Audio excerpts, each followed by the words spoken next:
The concept of a citizen's arrest goes back at least a few hundred years.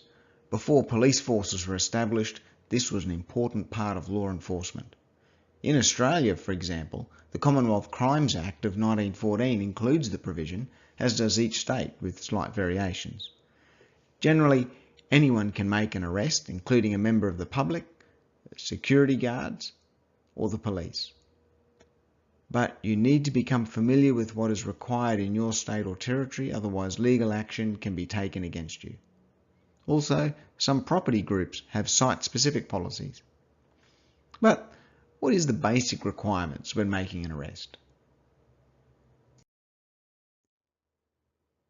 First, you personally have to see someone commit a crime.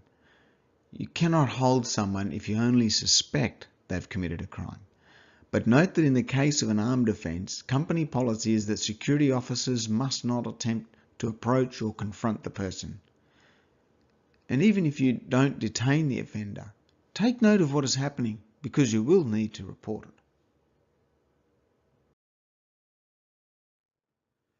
Officers must also know that certain actions go beyond what is legally acceptable. The definition of arrest is to take away a person's freedom so that the person can be dealt with by the law. If you have seen the crime, say to the person you are under arrest and tell them what crime they've committed. Say that the police will handle the matter further.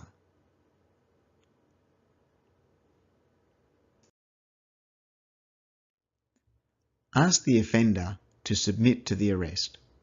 You don't need to touch the offender to put them under arrest. Tell them that they will be confined until the police arrive. And then contact the police immediately and arrange the handover. Okay, so now this is the point. Don't just smack him down. You can only use reasonable force to arrest or hold the person. However, if your life or that of others is in immediate danger and there's no other way of stopping the threat, you may use more force.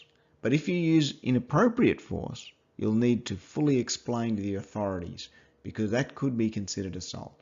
So only use reasonable force that is necessary. Note that some sites have a don't detain policy. For example, one metropolitan site has this policy, but high-level security police can be on site in under 4 minutes.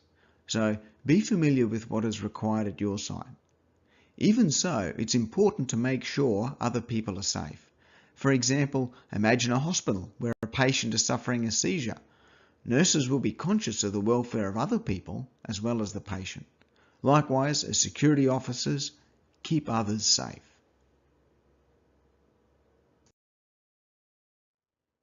In another session, we're going to cover searches and what to do while you have the person detained. But for the basic arrest process, you have to witness the crime, tell the person that they are under arrest for the crime and will be detained until the police arrive, and ask them to submit. Remember to use only reasonably necessary force to hold the person and contact the police immediately. Keep others safe during the incident and take note of what is happening. Thanks for joining us, and don't forget to complete the short test below. One last thing, as always, we'd love to hear your comments, so send us an email to feedback@learningsphere.com.au with your thoughts.